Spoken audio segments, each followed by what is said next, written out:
I just wanted to make a quick video today on the importance of feedback in business, whether that be to someone who's higher up than you or someone that's lower down, whatever that may be. Anything that you're thinking, you are obligated to say it out loud and give feedback in a specific way. It's not something where you just throw it out and aim to kind of harm the other person.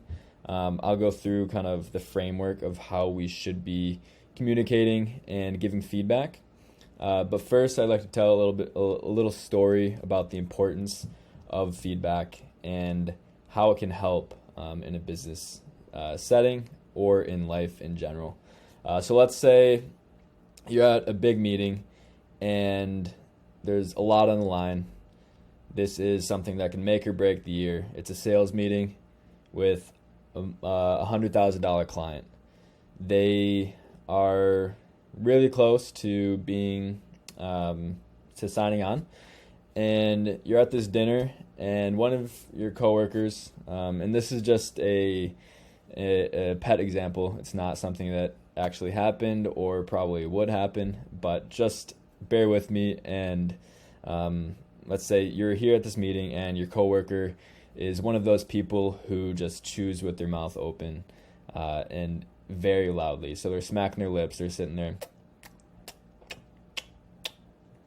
And you can tell, like, the people who are on the other side, the other business, they're getting annoyed. They can see that maybe you're not being very professional, stuff like that. So this is one meeting, it happens, and then you go into the next meeting. But before, you want to stop and figure out how you can kind of avoid the situation from happening again, so you have the best possibility of closing the deal. So obviously, it's kind of embarrassing to go up to someone and say, "Hey, you're chewing with your mouth open. You should probably check yourself and not do that." So in a normal setting, in a normal life situation, you probably would not say anything about them chewing with their mouth open unless you're good buddies with them. But if they're a colleague, if they're a coworker, you'd probably just be internally annoyed, but hold it to yourself just because it's social convention. But in this situation, you really want to give feedback just because it helps everyone in the company, and you're being you're assisting the company by giving this feedback and telling them to maybe chew with their mouth closed, so you guys have a better chance and come across more professionally in closing this deal. So you pull them aside, you pull your coworker aside, and you say, "Hey, buddy, chew with your mouth closed."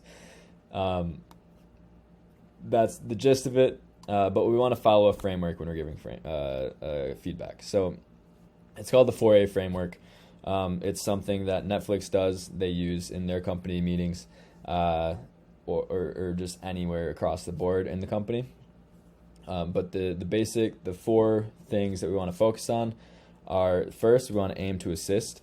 So you don't want to say you're chewing with your mouth open, it's really getting on my nerves.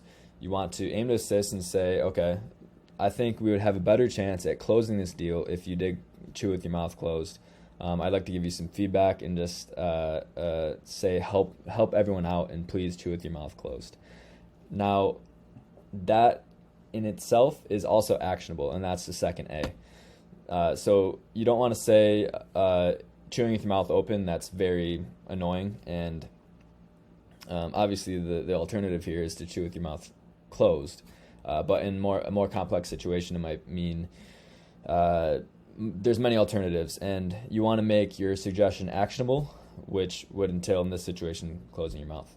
But like I said, it might entail something else where you say maybe we can have more meetings instead of fewer meetings. I think more meetings would help us reach our goals faster because we're keeping track and keeping progress. The third one is the person should appreciate what you're saying.